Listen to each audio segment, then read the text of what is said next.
Assalamualaikum warahmatullahi wabarakatuh.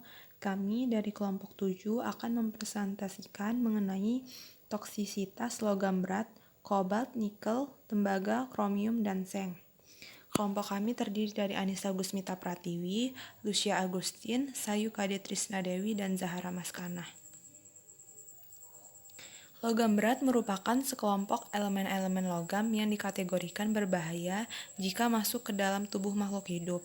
Logam-logam seperti merkuri, nikel, kromium, kadmium, dan timbal dapat ditemukan dalam lingkungan perairan yang tercemar limbah. Logam berdasarkan toksisitasnya dibagi menjadi 3 kelompok, yaitu yang pertama toksisitas tinggi, contohnya yaitu merkuri, kadmium, timbal, arsen, tembaga, dan seng. Yang kedua yaitu toksisitas sedang, contohnya kromium, nikel, dan kobalt. Dan yang terakhir yaitu toksisitas rendah, contohnya mangan dan besi. Toksisitas logam adalah terjadinya keracunan dalam tubuh manusia yang diakibatkan oleh bahan berbahaya yang mengandung logam beracun. Zat-zat beracun dapat masuk ke dalam tubuh manusia melalui pernapasan, kulit, dan mulut. Pada umumnya, logam terdapat di alam dalam bentuk batuan, biji tambang, tanah, air, dan udara. Jenis-jenis logam berbahaya. Pertama, kobalt. Orang-orang yang tinggal di daerah limbah berbahaya yang mengandung kobalt dapat terkena efek racun kobalt. Pekerja yang membuat produk-produk yang mengandung kobalt dapat mengalami keracunan. Toksisitas akut kobalt dapat diamati sebagai efek pada paru-paru, asma, pneumonia, dan sesak napas. Logam kobalt banyak terdapat berikatan dengan nikel, perak, timbal, tembaga, dan biji besi, di mana didapatkan dari hasil samping produksi. Logam kobalt juga dapat dijumpai pada meteoroid.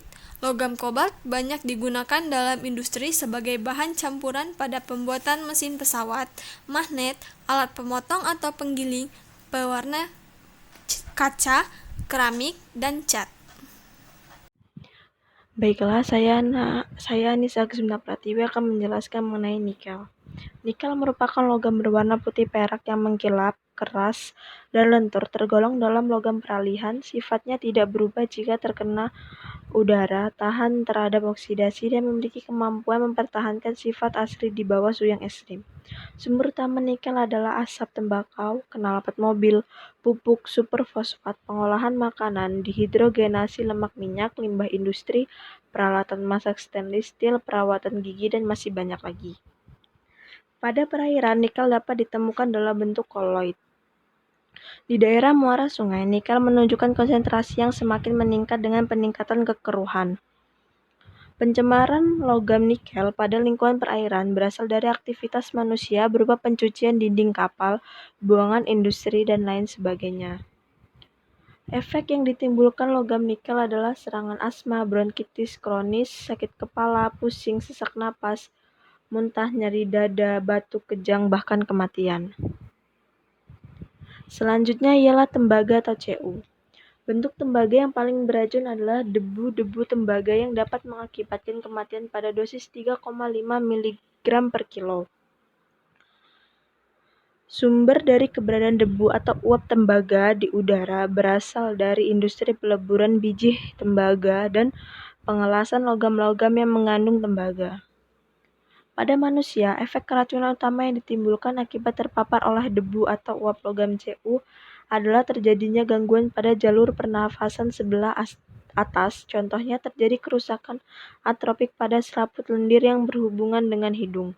Kerusakan itu merupakan akibat dari gabungan sifat iritatif yang dimiliki oleh debu atau uap CU tersebut. Nomor 4. Kromium. Kromium adalah logam yang berwarna putih, tak begitu lihat dan tak dapat ditempa. Logam kromium larut dalam asam klorida encer atau pekat. Efek toksisitas kromium dapat merusak serta mengiritasi hidung, paru-paru, lambung, dan usus. Mengkonsumsi makanan berbahan kromium dalam jumlah yang sangat besar menyebabkan gangguan perut, bisul, kejang, ginjal, kerusakan hati, dan bahkan kematian. Kromium dapat berbentuk cairan, padatan maupun gas, dan terdapat di alam dalam 3 jenis valensi, yaitu kromium 0, kromium 3, dan kromium 6. Kromium 3 merupakan unsur esensial yang dibutuhkan tubuh dalam reaksi enzimatis untuk metabolisme gula, protein, dan lemak. Kromium 3 memiliki sifat toksisitas yang rendah dibandingkan dengan kromium 6. Pada bahan makanan dan tumbuhan, mobilitas krom relatif rendah dan diperkirakan konsumsi harian kromium pada manusia di bawah 100 mikrogram berasal dari makanan, sedangkan dari air dan udara dalam tingkat yang rendah. Nomor 5. Seng. Keracunan seng dapat mengakibatkan kerusakan saluran cerna dan diare serta menyebabkan kerusakan pankreas. Toksisitas akut yang ditimbulkan oleh zinc adalah kekeringan tenggorokan, batuk, kelemahan, menggigil, demam, mual, dan muntah. Seng dilepaskan ke lingkungan oleh proses alam, namun sebagian besar berasal dari kegiatan manusia seperti pertambangan, produksi baja, pembakaran batu bara, dan pembakaran sampah. Sebagian besar zinc di dalam tanah tetap terikat pada partikel tanah. Seng adalah unsur yang diperlukan oleh tubuh manusia untuk aktivitas insulin dan bekerjanya enzim-enzim tertentu pada tubuh secara normal.